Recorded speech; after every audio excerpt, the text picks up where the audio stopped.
Bonjour et bienvenue sur l'Argus.fr. Je suis avec vous aujourd'hui pour parler technique. On va en effet évoquer la nouvelle motorisation GPL et essence du groupe Dacia qu'on va retrouver très bientôt sous le capot des Duster et des Bigster. Et pour aborder ces sujets qui sont encore une fois très techniques, je vais rejoindre le chef de projet système, Gérald Peters. Monsieur Peters, vous êtes le référent sur cette question technique de la nouvelle technologie 4x4 chez Dacia. Ça fonctionne comment jusqu'à présent? Petite piqûre de rappel pour les modèles actuels.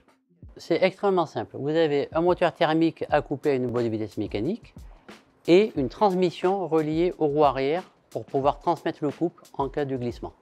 Et alors, quelles sont les nouveautés sur le nouveau système Dacia qu'on va retrouver sur les Duster et Bigster? Aujourd'hui, nous avons avec cette nouvelle motorisation deux innovations mondiales. Premier 4x4 hybride GPL au monde, premier hybride dont le moteur électrique sur le train arrière est accouplé à une boîte de vitesse à deux rapports. Grâce à ces innovations-là, nous conservons exactement les mêmes aptitudes tout-terrain. Nous les améliorons même grâce à la boîte automatique à double embrayage qui facilite la conduite. Cette technologie hybride G154 présente 4 avantages. Le premier permet d'offrir une expérience 4x4 GPL. La deuxième, c'est que grâce à l'ajout d'une machine électrique sur l'essieu arrière, vous pouvez rouler jusqu'à 60% du temps en ville en tout électrique. Troisième avantage, c'est que cette machine électrique sur le train arrière vous offre un surplus de puissance de plus 13 chevaux par rapport au moteur avant qui a fait 140.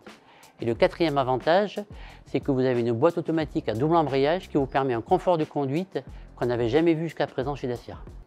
Justement, décrivez-nous un petit peu le fonctionnement de cette nouvelle technologie 4x4 et notamment les interactions entre le moteur thermique et le moteur électrique. Tout est transparent pour le client. En fonction de ce qu'il va faire avec sa voiture, le système va gérer automatiquement à la fois le couple sur le train avant et le couple sur le train arrière. Concrètement, dans des cas d'usage particuliers, je suis sur la route, est-ce que j'ai 4 roues motrices permanentes? Comment ça fonctionne? Si vous êtes en mode auto, avec votre sélecteur de mode sur la console centrale, si vous êtes par exemple à 80 km/h sur une nationale et que vous voulez doubler un camion, vous allez accélérer et ainsi la machine électrique arrière va vous donner un surplus de puissance pour pouvoir faire un dépassement en toute sécurité. Si à l'inverse, vous êtes par exemple sur autoroute, vous décélérez parce que vous arrivez sur une aire d'autoroute, on va couper le moteur thermique à l'avant et vous allez recharger votre batterie avec le train arrière. Ou, un autre exemple, vous êtes en ville, vous décollez au feu rouge uniquement avec votre machine électrique sur le train arrière.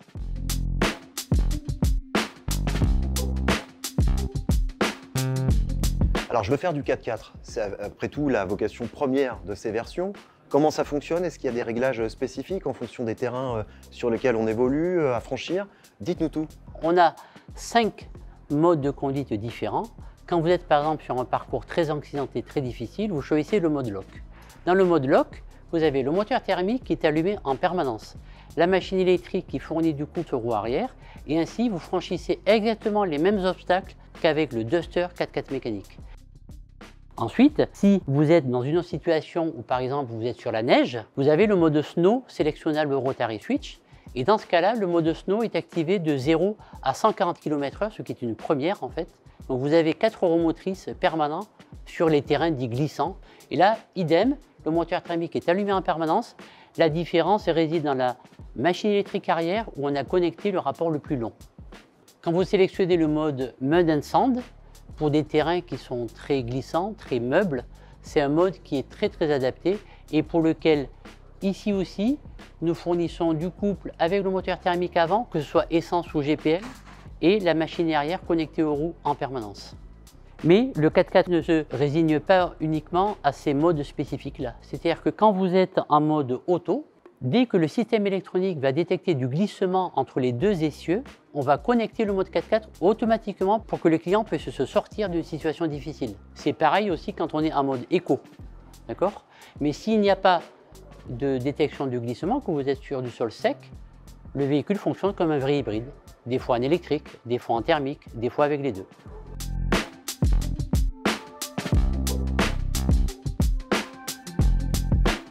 Qui dit hybridation dit économie d'énergie, efficience.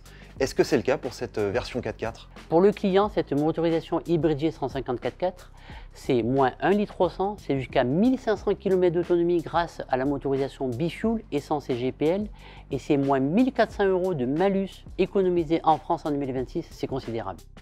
Et un autre avantage, je crois, c'est que vous êtes parvenu à préserver la capacité de traction sur le véhicule. C'est exactement ça, c'est que malgré cette hybridation, nous conservons 1,5 tonne de capacité de remorquage de l'auto sur Duster et Bigster, ce qui est une très bonne performance sur un véhicule hybride.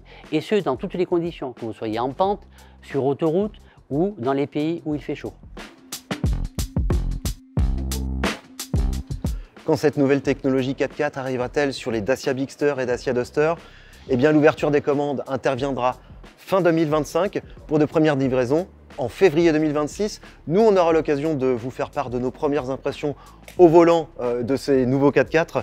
À partir de la fin d'année, ce sera la date de nos essais. J'espère que cette vidéo vous a plu. Si c'est le cas, n'hésitez pas à la liker, à la partager et à vous abonner à nos différents réseaux sociaux pour ne rien manquer de l'actualité automobile. Quant à moi, je vous dis à très bientôt pour une prochaine vidéo sur l'Argus.fr.